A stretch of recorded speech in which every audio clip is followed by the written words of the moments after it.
Welcome back to MTG Burgeoning, your channel for all things magic. In today's video, we are going to continue with our Build-A-Deck series around our pair of mono blue commanders, Eligeth, Crossroads Augur, and Sakashima of 1,000 Faces. And in today's video, we are going to install some win conditions and some miscellaneous spells.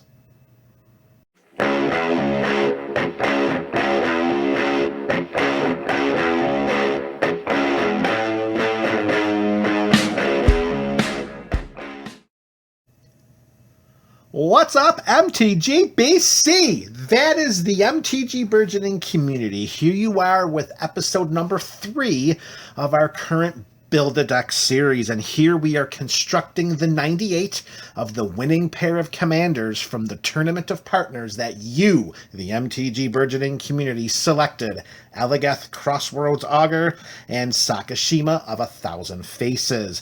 In our first installment, we included a scry package as a way in which to take full advantage of Eligeth's scry into draw effect.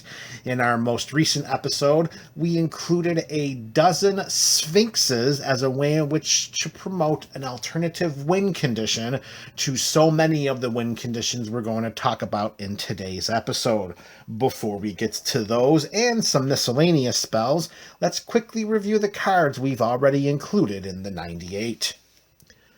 Chain to Memory, Mystic Speculation, Opt, Preordain, Serum Visions, Deliberate, Maze Mind Tome, Omen of the Sea, Scour All Possibilities, Jace Mirror Mage, Mystic Redaction, Retreat to Coral Helm, Behold the Multiverse, Foresee, Tamio's Epiphany, Netherese Puzzle Ward, Graven Lore, Eugen's Insight, Diviner's Portent, Sphinx of Foresight, Curator of Mysteries, and right after that is Prognostic Sphinx.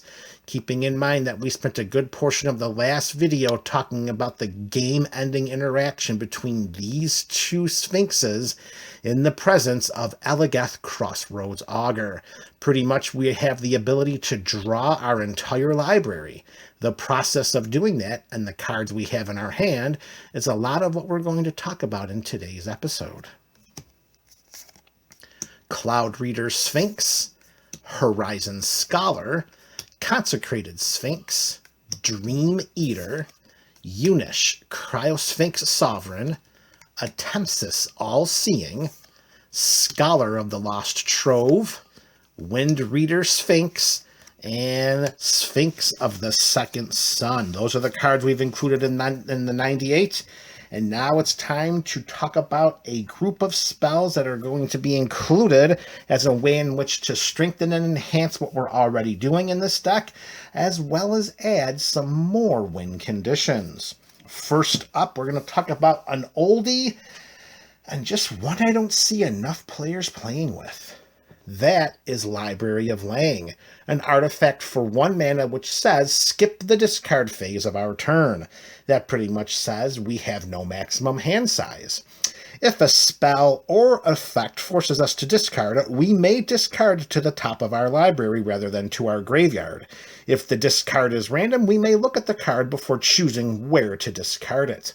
Remember just a moment ago when we were talking about the synergy between Curator of Mysteries and the other Sphinx in the presence of Eligeth Crossroads Augur, we could discard that card right to the top of our library and then draw it right back.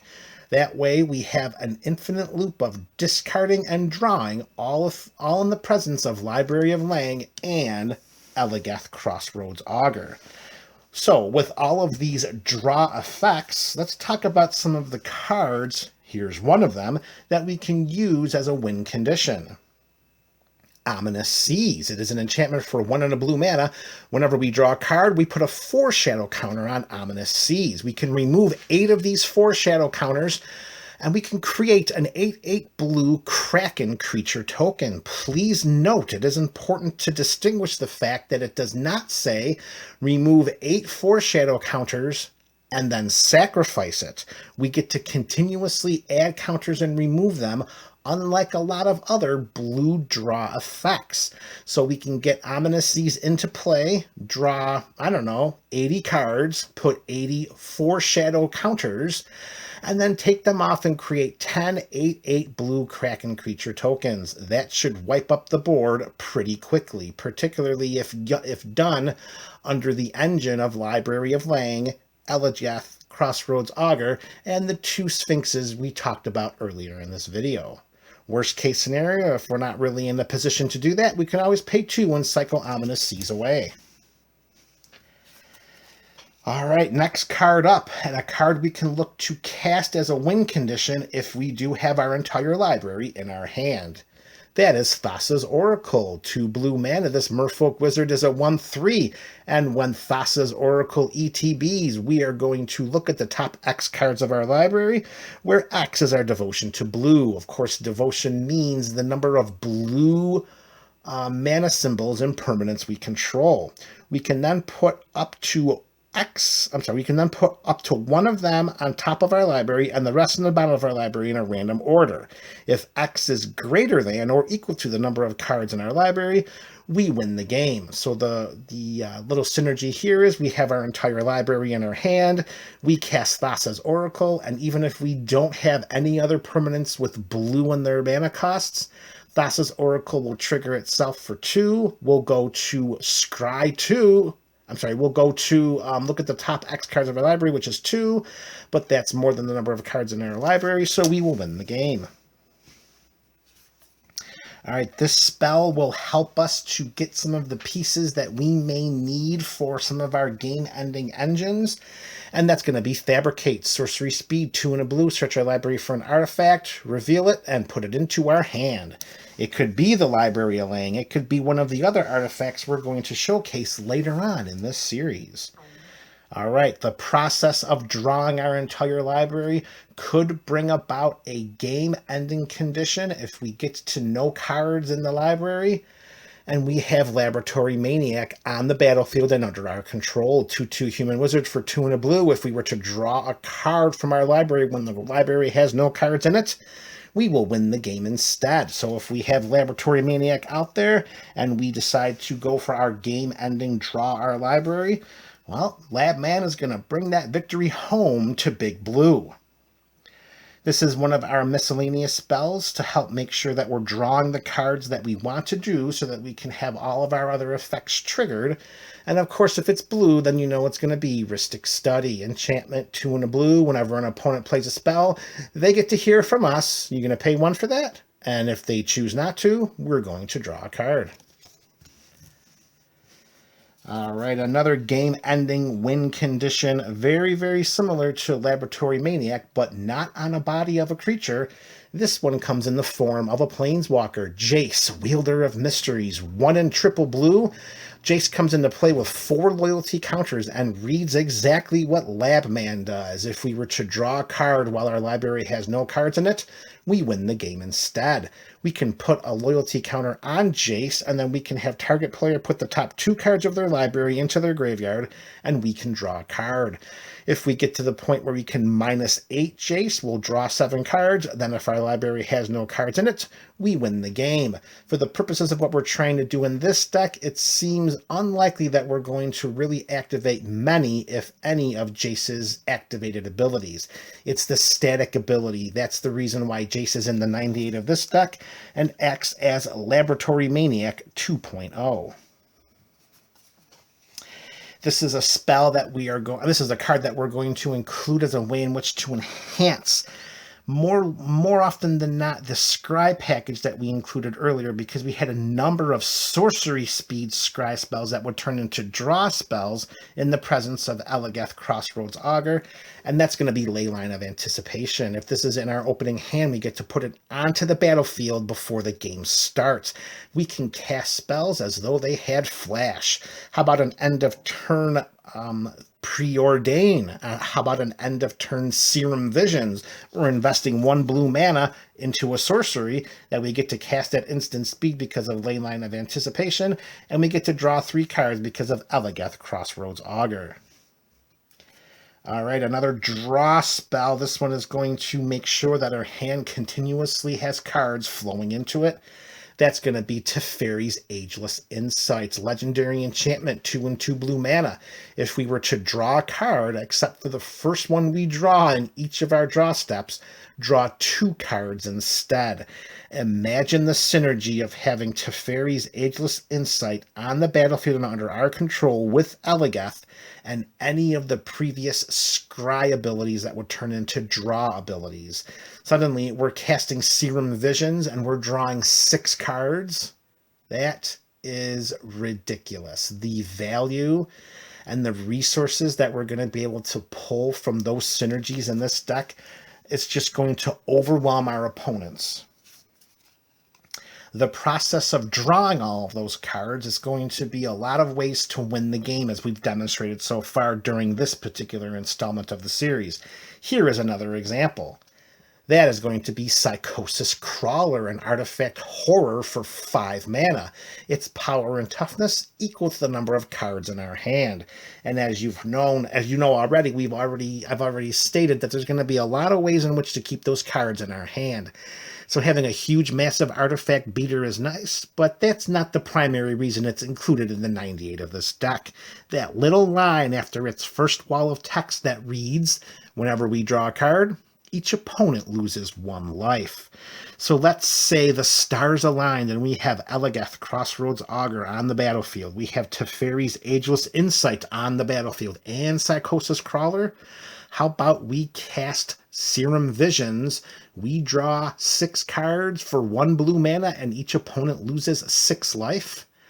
What if Sakashima comes down and becomes a copy of Eligeth? Now 1 blue mana results in 12 drawn cards, and then each opponent loses 12 life for 1 blue mana.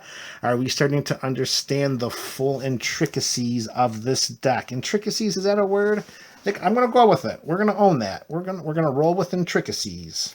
Okay, we got a handful of big spells left. We got 1 medium-sized and then 4 ginormous ones. So let's go back to one of our miscellaneous categories, and that's going to be Wandering Archaic.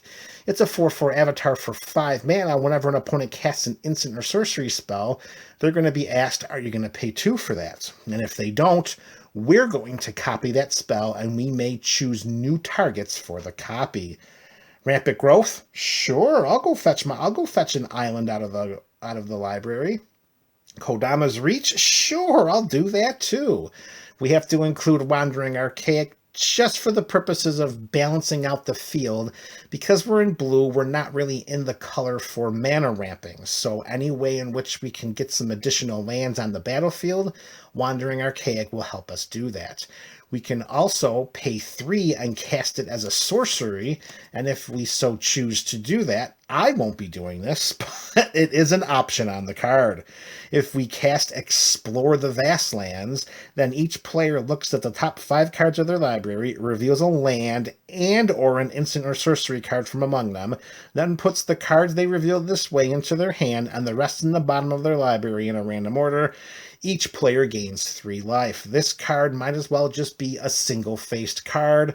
I am not one of those players who actively plans to help out the board. So for the purposes of this mono blue deck, this spell is Wandering Archaic and nothing else.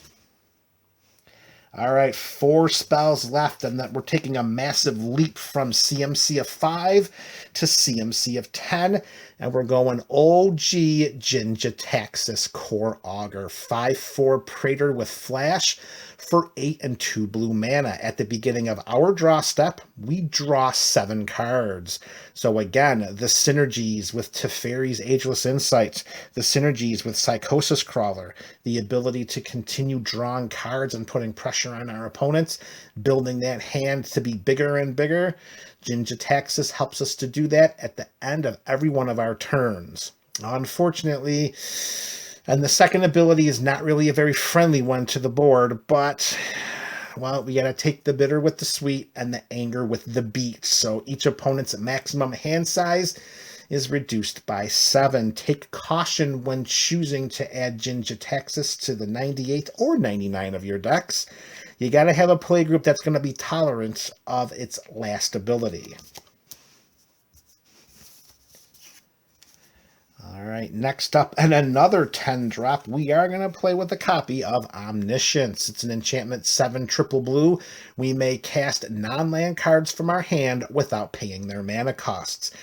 And I don't have to preach too much about the synergy between this card and Leyline of Anticipation. That's pretty much play any spell you want at any point in the game at any time. All right, our second last card is another 10 drop, and you'll notice something.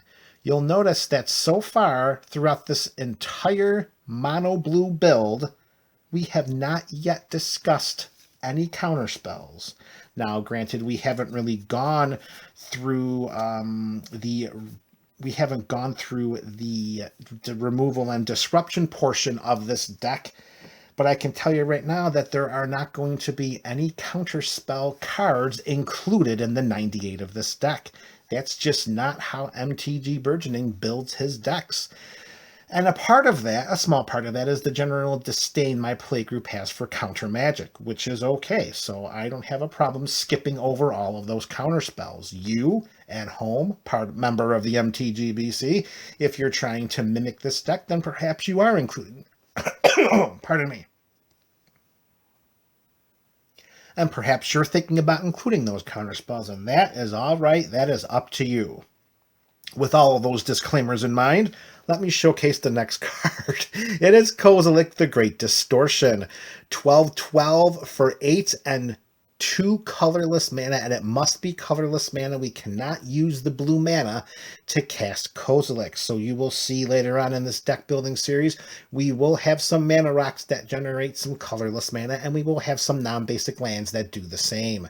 When Kozilek the Great Distortion is cast, if we have fewer than 7 cards in our hand, we draw cards equal to the difference. This should never happen. If this build is as successful as I'm planning for it to be, we will never reap any benefits from Kozilek's cast trigger.